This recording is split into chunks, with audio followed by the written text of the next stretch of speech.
vlog again. Just can't wait to do a vlog again. The life I love is making vlogs for my friends, and I can't wait to do a vlog again. Doing a vlog again. Going places that I've never been. Seeing things that I may never see again. And I can't wait to do a vlog again. Hello everyone, and welcome back to The Top Vloggers. As always, I am High and Mighty Joe, hanging out with the lovely Cat. And we have got a very, very interesting vlog for you today. Today we are going to the house of Carole Lombard, where she grew up as a child for the first at least 6 years. So let's get there and I'll tell you more. Well, here we are. This is the home of Jane Alice Peters, otherwise known as Carole Lombard. Now, Carole would live here until she was 6 years old, and in October of 1914, I believe, her parents would move, or she would move with her mother and her two brothers to Los Angeles. The relationship between her parents was strained, and even though the separation would be permanent, the divorce would never be finalized. So let's go inside and take a look. The house was built in 1902, and it was not quite finished before her parents came back from their honeymoon. And then she was born here in 1908. Probably in the house. We can go up and see her bedroom if you like in a while. After they left, when she was about 6 or 7 years old, they never, I mean, she never came back. Her mother came back, but I think the house was sold before they ever came back to see.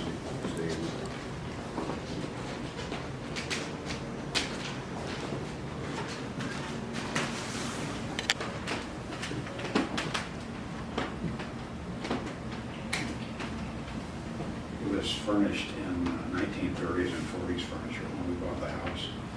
We sold our house in California and we brought our Victorian stuff here.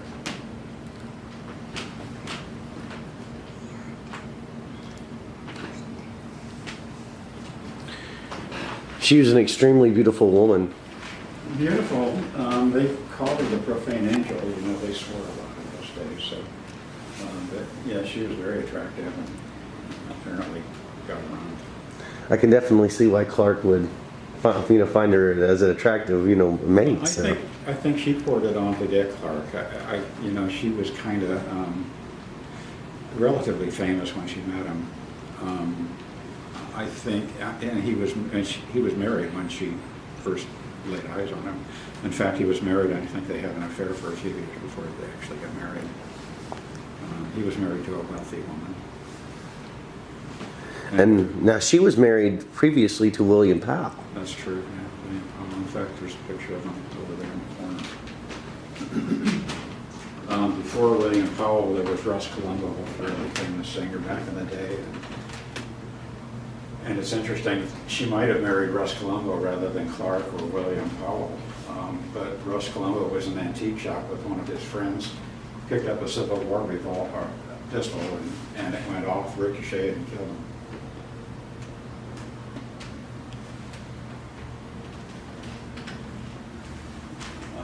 Fiercely loyal to her friends and coworkers. Larry Swindell wrote in his book, Screwball, that she came into work one day, noticed that her electrician wasn't there, and said, "Where's my electrician?" Well, he hurt his leg, and we let him go. And she said, "We'll get him back if you want me to work." So she was that kind of gal. The mother took Carole and the two brothers to California in 1914 on a vacation and just never came back again. But her father went there a couple times, and the mother came back here a couple times to visit. Yeah, it said that they had separated, but they never got divorced. I guess apparently I because think they got divorced in 1930. It was a quiet thing, and the house had been sold before then. It was transferred to her name in 1920, and then it was sold shortly after that to the Keenans. The Keenans lived here till at least 1942. In the, I don't know, 70s and 80s. Well, the plaque on the front of the house was put there in 1938, dedicated to a movie that came out in 1938, Nothing Sacred. The house is vacant for a few years. It was 5 different apartments for a few years. It was in disrepair when the current owners bought it. They did a lot of work on it, put a lot of bathrooms in. There are 8 bathrooms in the house, 8 bedrooms. now is that when they started making it into a bed and breakfast? Yeah, they basically. bought it in 1992 on a bet, and put some money into it, and opened a bed and breakfast, and we stayed here a couple of times in 2000 and 2002, 2003, and in 2003 it was for sale, and my wife, when we were here the first time, she said, "Wouldn't you like to own a house like this someday?" You know, and I said, "Yeah, that'd be nice." And it was for sale. Mom and Dad were kind of sick, and we thought maybe it's time to move back to Fort Wayne and take care of them. Ended up operating a bed and breakfast for a few years, and then we got hungry. I had to go back to California and go back to work. Let's go upstairs and see the rooms. It's kind of nice up there. Larry Swindell writes in his book that Carole used to run up and down the stairs playing. I think about that every time I walk up the stairs. She walked there as a child. Yeah, she would have just been 6 years old when they left. Yeah, 6 or 7. So There's some conflicting reports. she would have been just a little girl, you know. Yeah. So it would Yeah. definitely been time to play on the stairs. The first thing I noticed when I came upstairs was that it looks like the hotel of an old Western or something. That kind of a long hall with all the doorways and things. It does. Yes, I should have locked them up. This, I think, was the parents' room. This is the room that is right below the turret.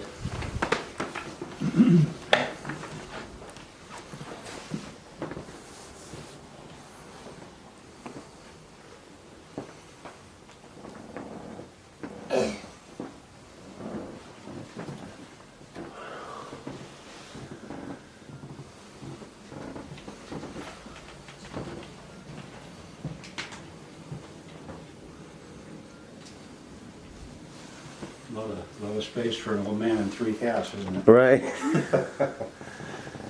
This is believed to have been her bedroom. None of this furniture was here when they lived here, but this is kind of a small room, and they believe this was her bedroom, so they kind of made it like a little doll's bedroom or something.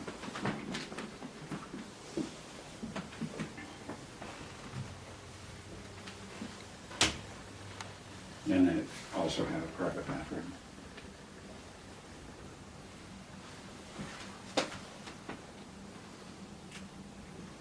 It'd be a nice room for a little girl. Yeah. That closet probably wouldn't have been there, and that bedroom may have been, or the bathroom may have just been another bedroom. I don't know. They've done a lot of work with the walls since they lived here.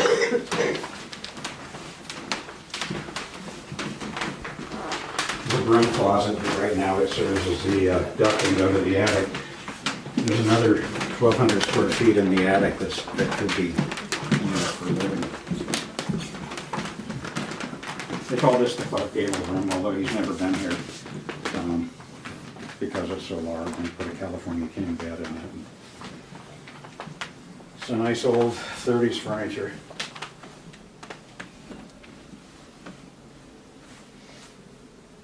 And it's got a nice view of the overlook and the St. Mary's River.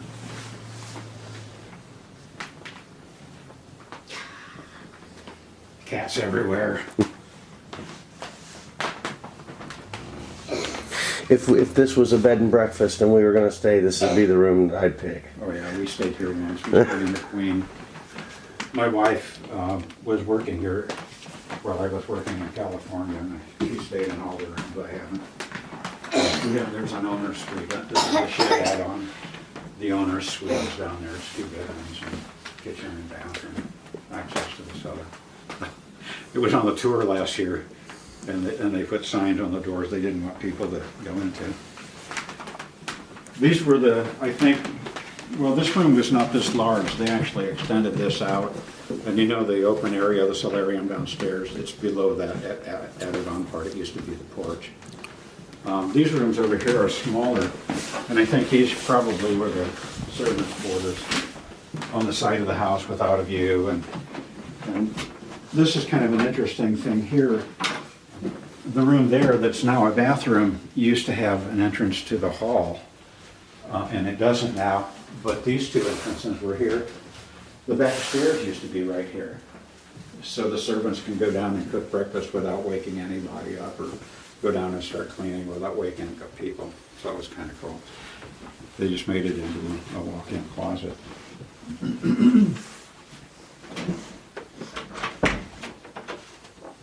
And that's kind of it. The old bedroom down there is a storeroom where I put all my projects going. Neighbors, the ones that used to live next door, said that they never let anybody in unless they rented a room, you know, and it's just wrong. I mean, this is part of history. People need to share it. Well, I don't know if you know Annette Benoit. She has a Facebook page called Hometowns to Hollywood, and she goes around to all houses. Okay. And I think she went to Clark's house and was successful, but she could talk a cop out of a parking ticket. And she's pretty good at that. This door is on the other side of the shower in the bathroom. And this is a spare room. It's a bedroom, but it's right across town.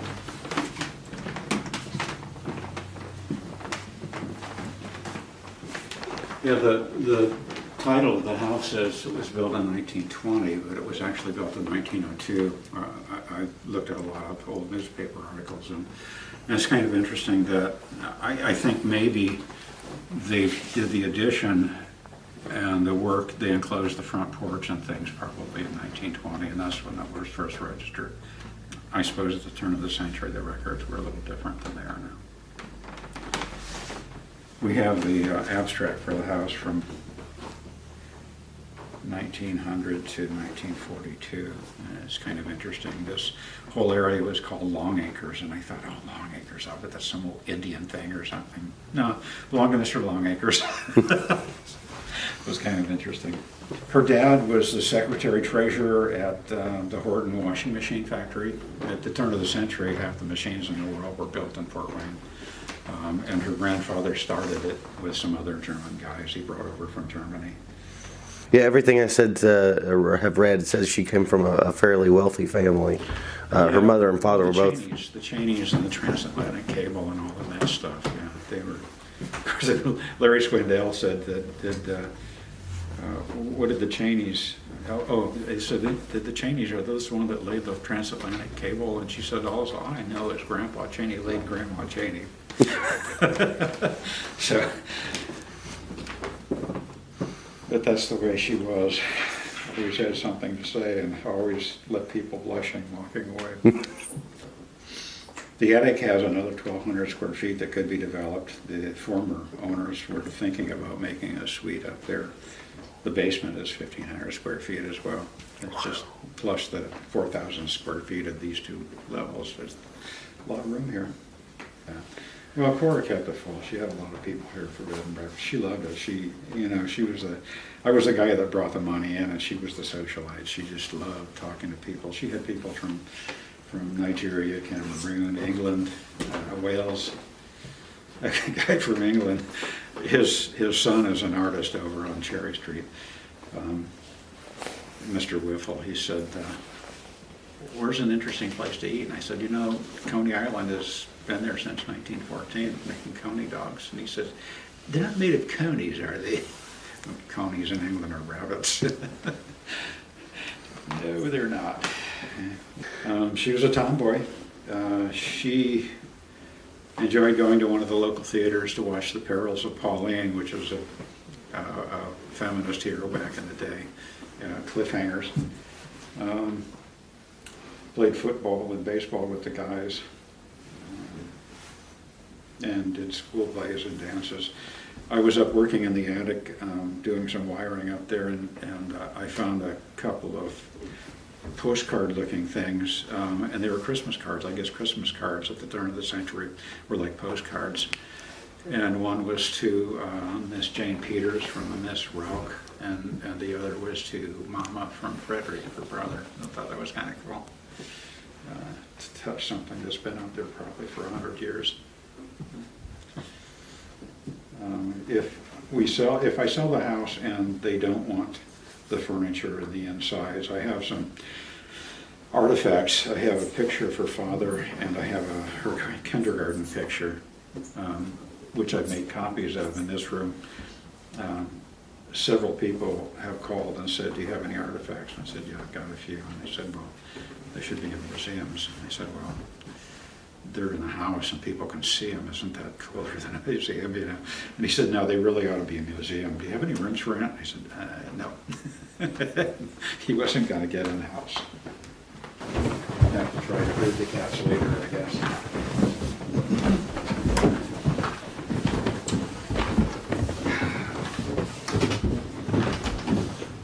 Now that you say that, I can just imagine her running up and down them stairs too. Like I can imagine that. Probably 6 years old, yeah. Right. This doorway was the original back door, and then this was the back porch, and it had a gable going over it back in the day. I have a picture of from the bridge, or the old bridge. This is the new bridge. The old bridge, there was a flood in 1913, and this house was high and dry, and her mom had police and firemen and injured people in and out of the house trying to help the effort during the flood, and because she had one of the few telephones at that time. It was just a year before they left. But I have a picture of the house from that. It shows the gable, and then before the garage where the shed was there.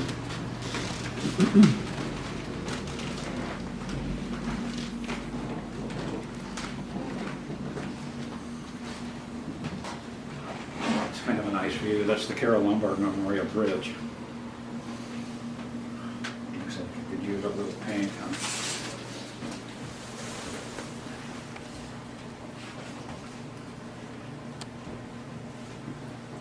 In the summertime, you can usually see a tent pitched under there.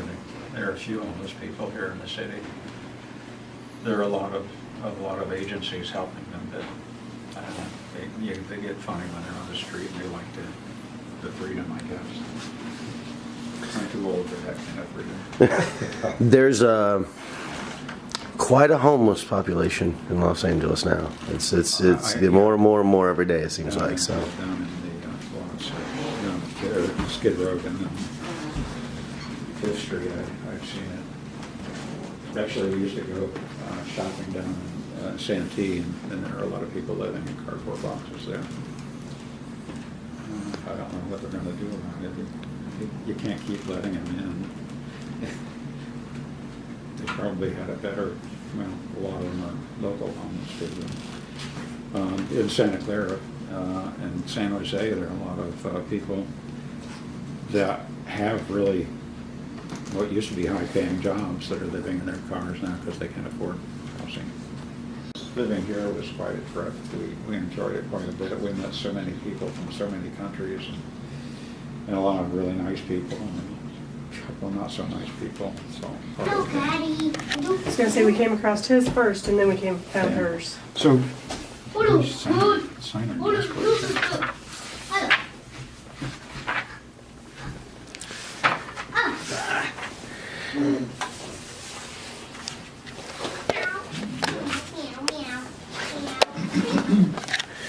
Now, when you said, when Carole came back to do the war bonds, you said that there's no evidence that she came back to the house. No, they went from Chicago. They took a train down to Indy, and then they were supposed to take a train back to Chicago, and then to where is it, Emeryville or something. At any rate, they flipped a coin.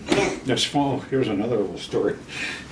Or, you know, when they decided to take the plane, her mother's astrologer said, no, don't fly this year. 3 is a bad number. There's 3 in their company. There are 3 hops. It was a DC-3. She said the numbers are all wrong, and don't fly this year. It's bad. And so they flipped the coin and ended up going on the airplane and died. So when we first bought the house, I put that website up, and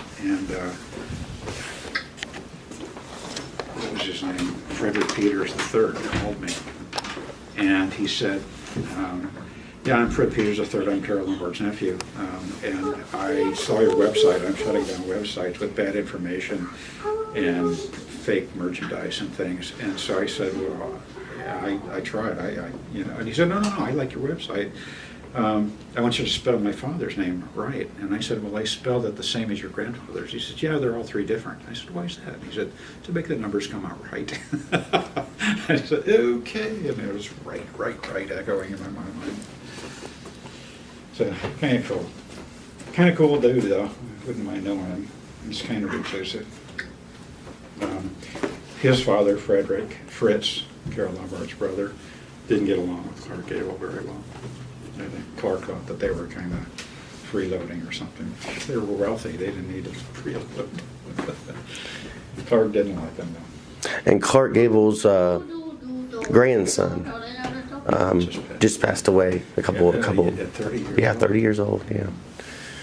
But it was interesting. And then there was the brick. And what is the brick from? Well, it came in the mail, and with a letter. And the letter said, I was walking past your house 30 or 40 years ago, and there was a pile of bricks, and I thought I'd like to have a souvenir, so I took one, and I feel guilty, so here it is. It's pretty amazing. Interesting.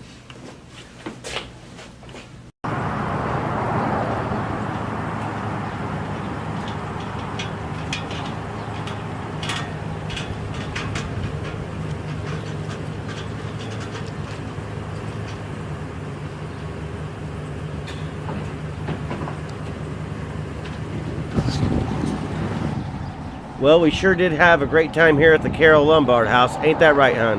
Yes, we did. Well, don't forget to join us on our social media accounts. We're on Facebook, Instagram, and Twitter at thetopvlogers. Also, if you would like to support us, you can go to www.patreon.com/thetopvlogers. And you too can help us reach the top. We thank you so much for joining us on this vlog. We had a great time. We hope you did too. Join us next week where we have another very exciting vlog. And until then, Top Vloggers Out.